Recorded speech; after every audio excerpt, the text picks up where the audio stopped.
Hey folks, Rant and Fury here with the very first of the proper ballistic rants and commentary. The subject of the first one is my very first centerfire rifle. This is a Ruger number 3 single shot.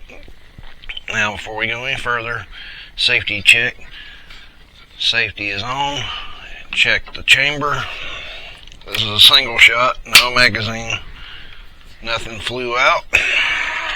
No magazine to automatically pick one up, so the gun is safe. Now, I got this as a Christmas gift from my late father back in 1998, a few days before my 14th birthday, because I expressed a interest in getting into deer hunting and a little bit more serious shooting. My very first gun was a single shot 22. It's a Ithaca Model 49. And I bought it with his blessing from a friend of his at a time when I was doing ground cleanup during the summertime vacations from school with his crew for about $6 a day. So Dad wanted to get me a rifle that was inexpensive to shoot. This one's .223, so ammo was pretty common and relatively inexpensive. Now at the time, a 50 round brick of Federal solid round nosed 22 long rifles was going for about 87 cents, so that was about, oh God, 4 cents a shot. Now the 223s were about 12 bucks, 10 or 12 bucks for a box of 20, so that was a little closer to 60 cents a shot, so that was potentially sticker shock for me, and that was well before I started reloading. A little background on the number 3 here. It was the economy model of the Ruger number 1 single shot. It had several economy features like a straight cone stock versus the pistol grip. The number 1 has a separate trigger guard with the action lever over top of it. Ruger did a great job streamlining the trigger guard and lever into one piece, which to me, this was a little more elegant than the number 1.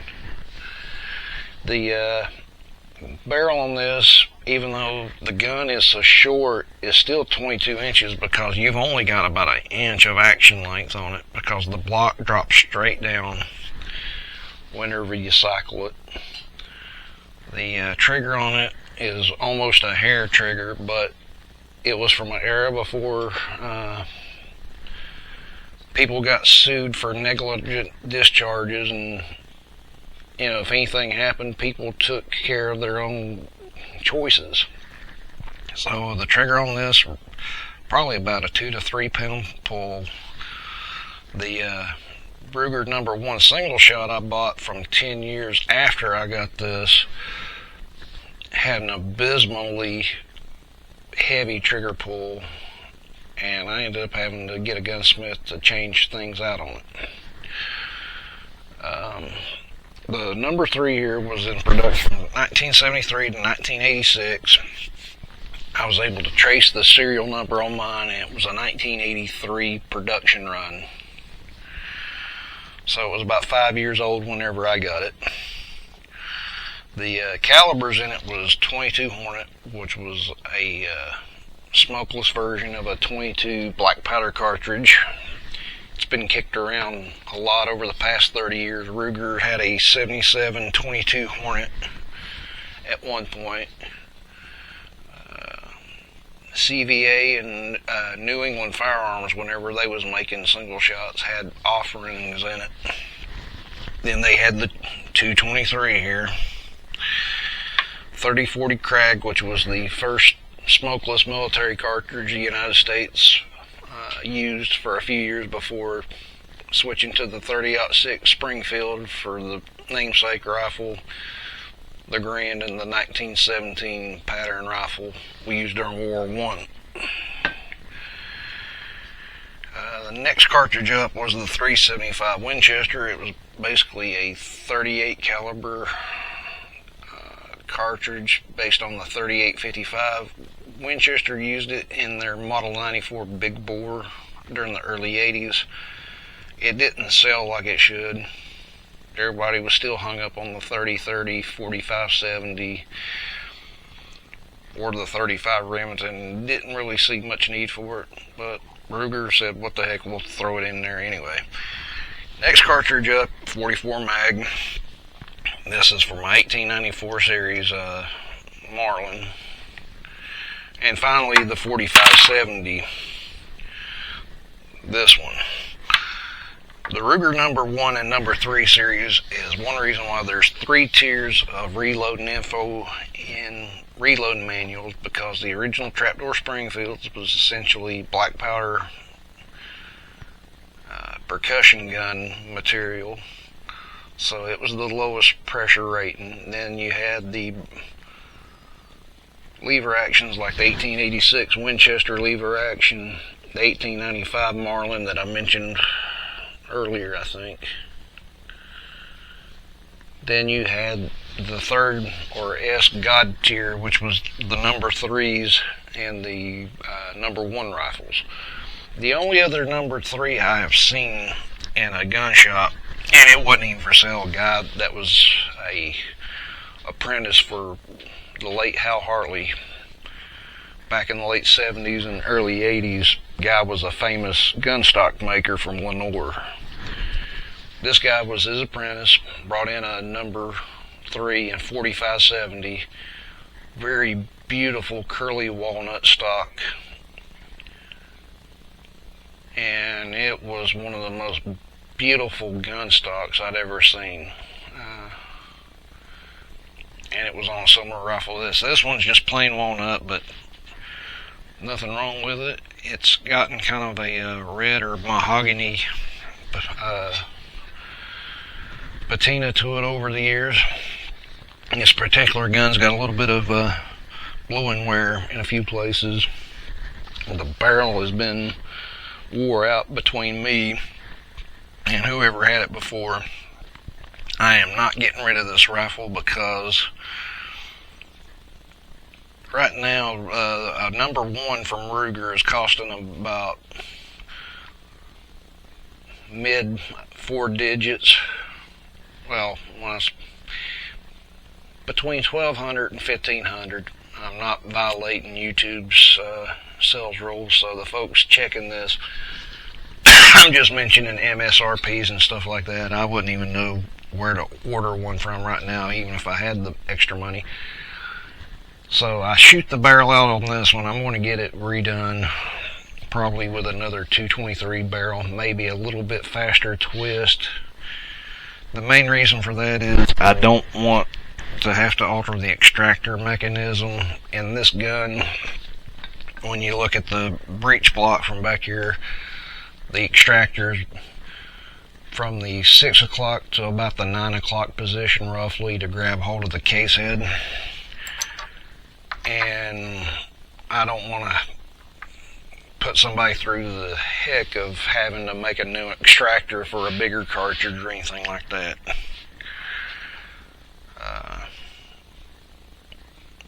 This gun was very pleasant to shoot.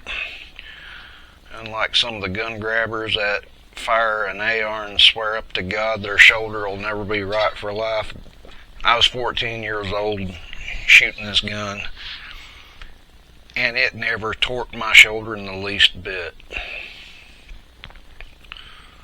And I've also got an AR, and the AR is probably heavier than this thing, which would mean the recoil was even lighter in it.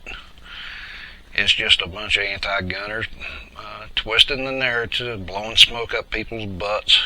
I will say this, the 223 cartridge, and I've done research, some of the loadings will make a orange size hole through somebody on the exit. I don't know if it's with the 55 grain first NATO loading or the 70 some grain current loadings. I know the bullet is supposed to tumble. Now, the stuff I use is either Full Metal Jacket. This one's 55 grain, because this is one of the earlier 223s, had a slow twist in it. 55 grain, and the 4570 here was 405 grain. You do the math, the 55 grain is only about an eighth, and this is soft to medium hardness lead. So this hits, it's going to shroom like a son of a gun, and it's about like getting hit by a freight truck compared to being hit by a Nissan. So anybody says the 223 is too powerful, no it's not. Hunting use, I found out after a couple of years of deer hunting, and fortunately not shooting anything with this, that the 223 is not much more than a varmint cartridge, which means coyotes, groundhogs, squirrels, crows, pesky animals getting into your chickens or your livestock. Not going to say which one, because pet owners are going to be up in arms, but if you can't control your animals, up yours.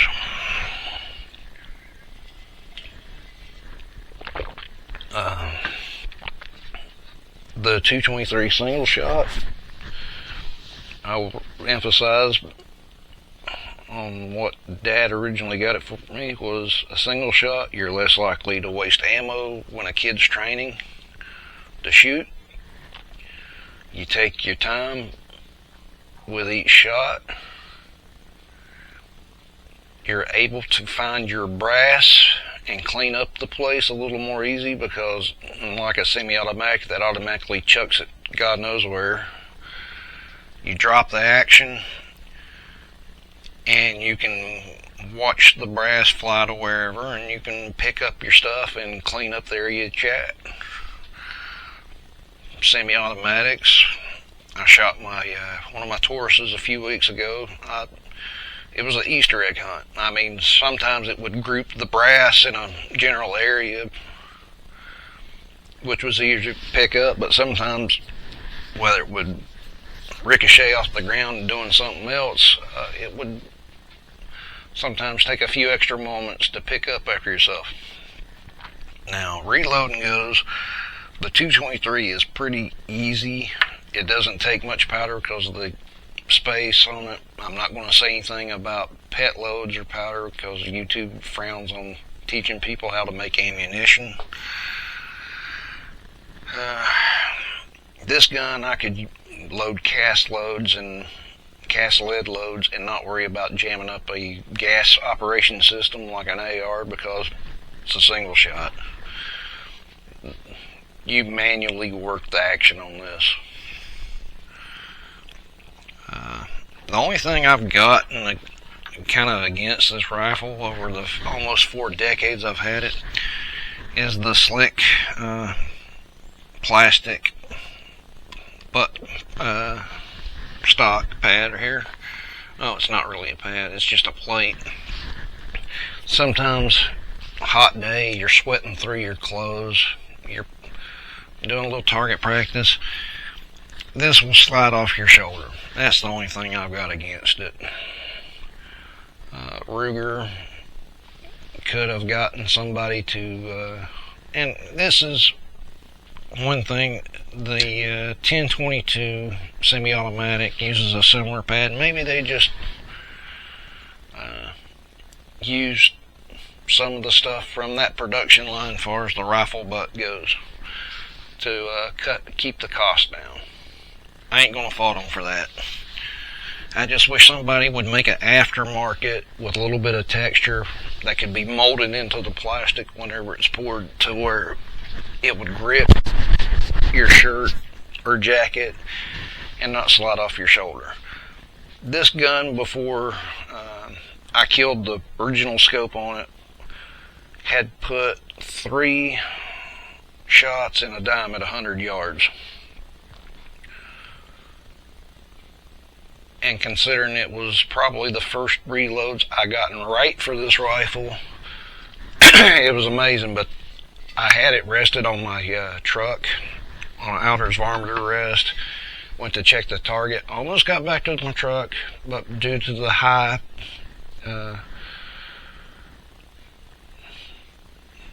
how the rifle was set high on the rest on a not so flat surface, the rifle and gravity decided to do a swan dive, and the scope hit so hard it dug paint off the hood of my truck and basically killed the original scope, which was a Japanese arms sport. Even after 20 years of it dying, I still remember it because it was the scope that came on this, and it being an emotional and physical reminder of what my dad did for me when I was growing up. You notice little stuff like that a lot. Sorry for the scratchy voice. Summertime, I'm having to run the air conditioner a lot, which is drying out the air a bit.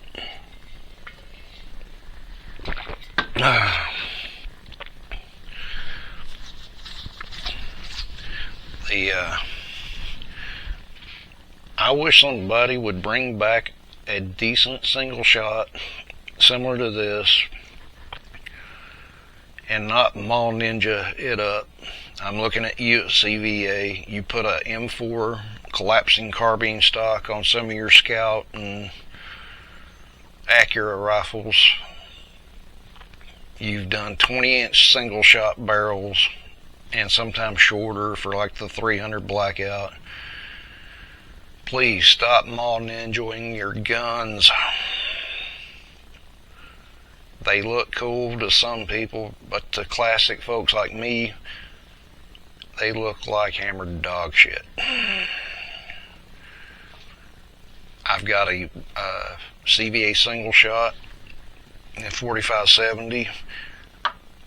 I accepted a long time ago I would never have a wooden stock on it. It would probably help with some of the recoil on it. I'm not a terribly recoil conscious shooter, but 3 of the guns that I hate firing the worst because of all the falls I've taken from ladders and trout fishing and stuff and ruining my shoulder is the single shot 4570, my Hungarian 8x56 Mannlicher. I had to put a recoil pad on it, and my 7mm Magnum commercial Mauser from the 1970s because it doesn't have a muzzle brake on it.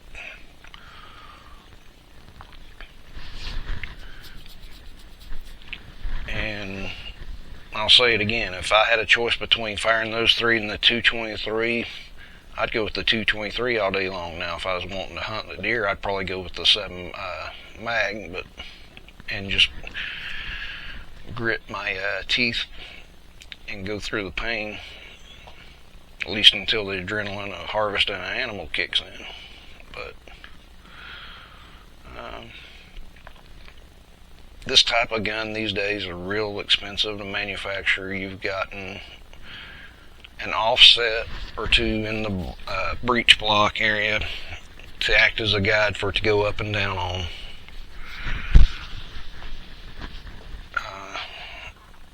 You've got to have pretty tight tolerances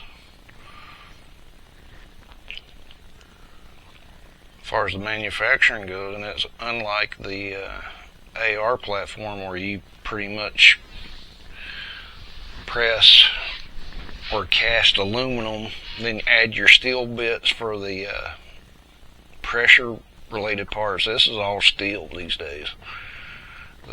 Even the Ruger bolt actions like the American series, they modernized the production process. That's the reason why the American series is like $500, while the 77 Hawkeye series is about $1,300.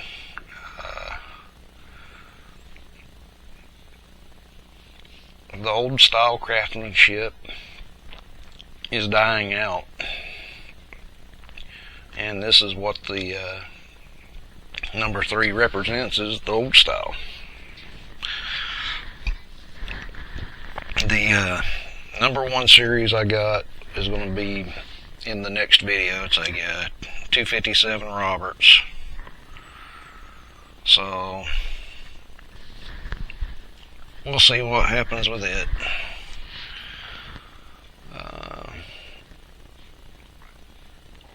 I'll go over a lot of the same features, and I may even pull this one back out to do a comparison between the two as far as some of the points. I'm going to say this flat out. I love this rifle. I love what it represents, especially in regards to my late father. I love the history I have with it as far as learning to shoot centerfires and reloading. And that's something I wouldn't trade for the world. So this video is getting a little bit long, but take care, folks, and have a good day.